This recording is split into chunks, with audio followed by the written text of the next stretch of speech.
नमस्कार दोस्तों, आपका विश्वास क्लासेस के यूट्यूब चैनल पर स्वागत है। आज हम प्रेजेंट टेंस का पहला टेंस सिंपल प्रेजेंट टेंस को पढ़ेंगे। तो स्टार्ट करते हैं बिना कुछ देर किए हुए। सबसे पहला सेंटेंस है अफर्मेटिव सेंटेंस। उससे में स्ट्रक्चर में क्या आता है? सबसे पहले सब्जेक्ट आता है, उसके बाद में वर्ब आती है, उसके बाद में ऑब्जेक्ट आता है। पहचान क्या है? ता है, ती है, ते है। यदि आपका सब्जेक्ट सिंगुलर है तो वर्ब कैसी आएगी? सिंगुलर आएगी। यदि आपका सब्जेक्ट कैसा है? प्लूरल केस में है तो वर्ब भी कैसी आएगी? प्लूरल आएगी। तो एग्जाम्पल के थ्रू देखते हैं। पहला एग्जाम्पल क्या है? वह फुटबॉल खेलता है, ही प्लेज फुटबॉल। तो यहाँ पे ही कैसा है? आपका सब्जेक्ट सिंगुलर है तो वर्ब कैसी आई? एस या इस लगा हुआ है, इसका मतलब वर्ब आपकी सिंगुलर केस में है। नेक्स्ट देखते हैं। हम अंग्रेजी सीखते हैं तो वी लर्न इंग्लिश। तो यहाँ पे सब्जेक्ट आपका क्या है? वी है। कैसा है? प्लूरल केस में। तो वर्ब कैसी आई? प्लूरल केस में आई। नेक्स्ट देखते हैं नेगेटिव सेंटेंस में क्या होता है? हेल्पिंग वर्ब के लिए हम डू या डज लेके आते हैं। तो सबसे पहले क्या आता है? सब्जेक्ट आता है, उसके बाद में डू या डज आता है।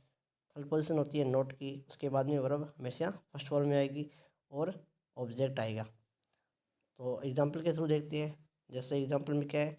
वह अंग्रेजी नहीं बोलती, वह इंग्लिश नहीं बोलती। तो इसमें क्या हो जाएगा? सी डज नॉट स्पीक इंग्लिश। तो यहाँ पे क्या आ गया? डज आ गया। अपना सब्जेक्ट अगर सिंगुलर है तो डज आएगा, अगर सब्जेक्ट कैसा हो गया? प्लूरल हो गया तो डू आएगा। बस इतना ध्यान रखना है। तो क्या आ गया? She does not speak English. Second देखते हैं। वे वे अंग्रेजी नहीं बोलते, वे अंग्रेजी नहीं बोलते। तो यहाँ पे देखो, they do not speak English. तो यहाँ पे क्या आया? आपका सब्जेक्ट कैसा आया? प्लूरल केस में। दे क्या है? प्लूरल केस में। तो यहाँ पे आपकी जो हेल्पिंग वर्ब है वो क्या आ गई? डू आ गई। क्या आ गई? डू आ गई। तो उसी प्रकार आगे देखते हैं। नेक्स्ट सेंटेंस है आपका इंटरोगेटिव में आपको याद रखना है कि डू या डस से क्या करना है? शुरुआत करनी है सेंटेंस की। तो सबसे पहले क्या आएगा सेंटेंस में? डू या डज, उसके बाद में सब्जेक्ट आएगा, उसके बाद में वर्ब आएगी, उसके बाद में आपका ऑब्जेक्ट आएगा, लास्ट में क्या आएगा? क्वेश्चन मार्क आएगा। तो एग्जाम्पल के थ्रू देखते हैं। पहला एग्जाम्पल क्या है? पहला एग्जाम्पल है क्या वह टीवी देखती है? क्या वह टीवी देखती है? तो क्या हो जाएगा आपका? Does she watch TV. तो यहाँ सी के अकॉर्डिंग क्या है आपका? डज आया। अगर आपका सब्जेक्ट सिंगुलर तो क्या किससे शुरुआत हो गया? डज से हो गया। लास्ट में क्या आ गया? आपका क्वेश्चन मार्क आ गया। नेक्स्ट देखते हैं। नेक्स्ट क्या है आपका? क्या तुम अंग्रेजी समझते हो?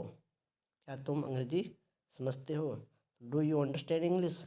Do you understand English. तो यहाँ पे डू इसलिए आया क्योंकि यू क्या आपका सब्जेक्ट प्लूरल केस में है। धन्यवाद।